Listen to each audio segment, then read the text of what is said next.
I'm delighted to welcome the Prime Minister to open the floor, to give his opening remarks, and also to share his vision. And thoughts. As Malaysia takes the ASEAN chair this year, what is your vision and the strategy for the ASEAN 2045? Prime Minister, please. Thank you. Thank you. As you know, the ASEAN consensus among leaders has been to ensure that it goes beyond normal diplomatic engagement, but to ensure that the intra-trade investments increase, and the priority in terms of inclusivity and sustainability that we've talked about should begin with an ASEAN energy grid, which covers at least 7 countries within ASEAN now.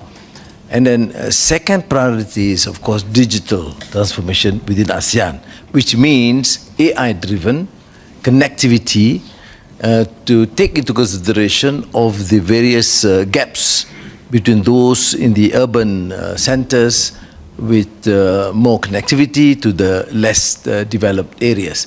But our commitment is to make sure that this sort of transmission and also transformation of digital would cover all areas and angles.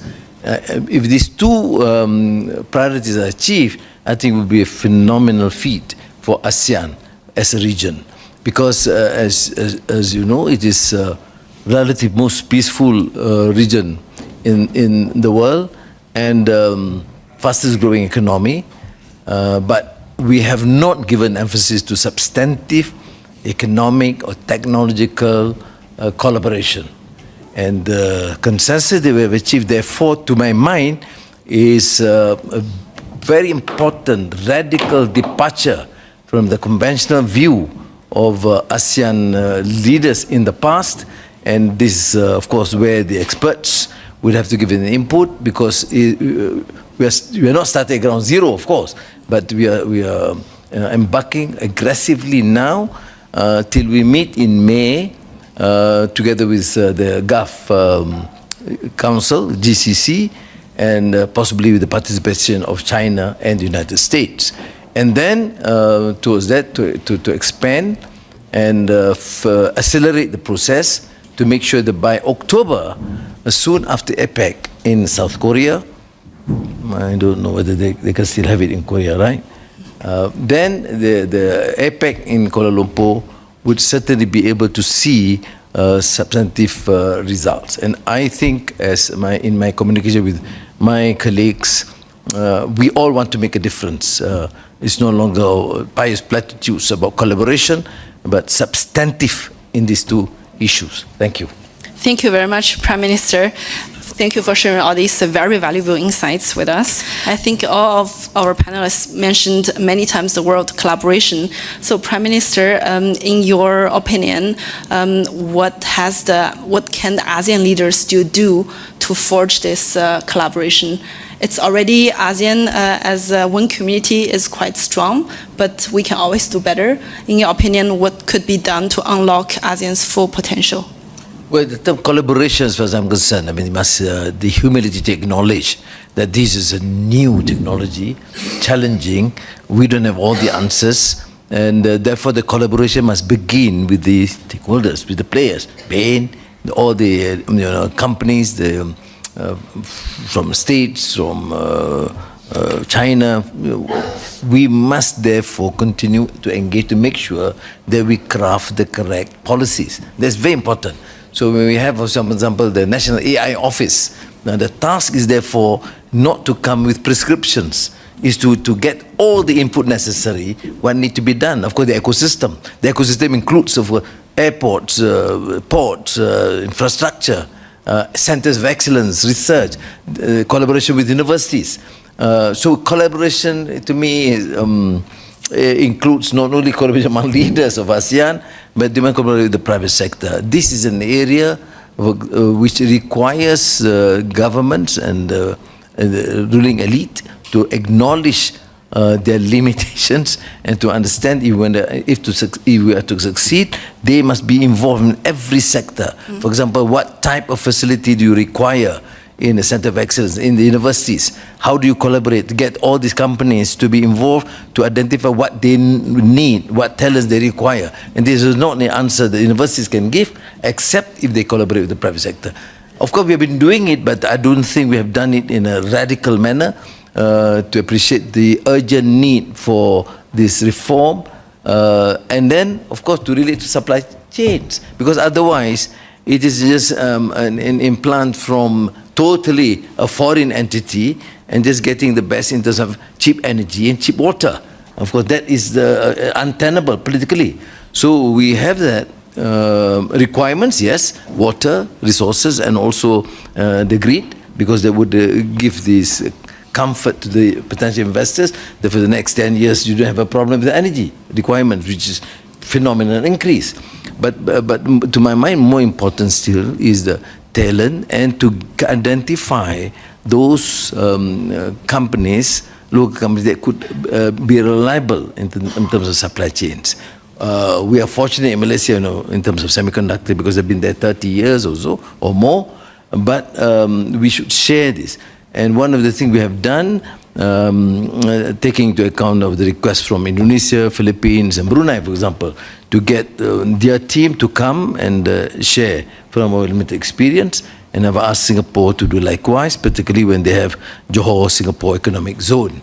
So collaboration must start with the private sector, with the players that have the expertise being. Then collaboration with the governments, because the legislation must be up to date. We can't have, for example, an obsolete legislation to deal with more challenging. Minister Gobin is here, for example, in some digital. We take all the latest pieces of legislation all over the world and adjust accordingly and push through. Fortunately, we have 2/3 majority in Parliament. That helps immensely, because people will see. So the array of things that we need to do to give meaning to effective collaboration and clarity of policies and effective, fast pace of implementation.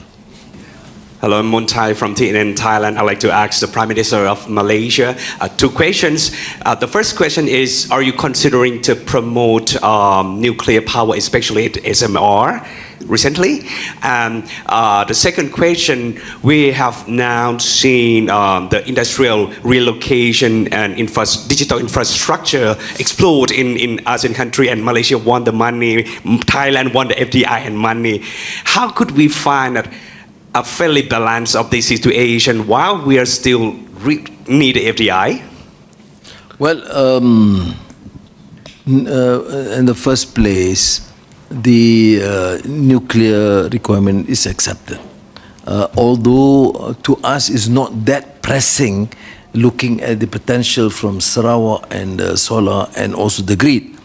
But notwithstanding, just to make sure, because the mushrooming of data centers is huge, and in every meeting there's no new requirements, and people have been suggesting they want to put up, and I don't want to frustrate them, because that's part of the overall AI requirements, which means that the nuclear option is there. I know Thailand, Malaysia, Indonesia have embarked on this, and I'm trying to get us to work together so that we have a better bargaining position.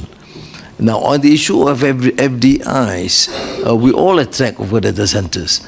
But I think because we are coordinating well, I mean, it's not, to me, it's not an issue, because there are a lot of interest into Malaysia, into Thailand, into Indonesia, and of course Singapore is quite saturated in that sense.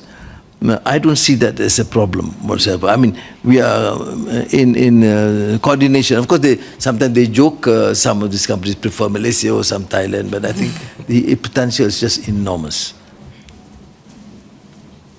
Yes, Joak, please come in. If I could just add from the forum side also an announcement that tomorrow, His Excellency the Prime Minister will be joined by other ASEAN leaders and experts, specifically looking into why ASEAN is actually stronger together, rather than sort of beggar thy neighbor approach and that we see. I think ASEAN will really demonstrate that healthy competition and also collective strength in this respect. But if I could just very quickly go back to the Prime Minister when he made the point of learning from what is already out there and also building on top of that. I think going back to the Digital Economy Framework Agreement, that is specifically what the region and the ASEAN member states are doing. They are, of course, charting the path forward, but at the same time, there are many trade agreements that have digital chapters.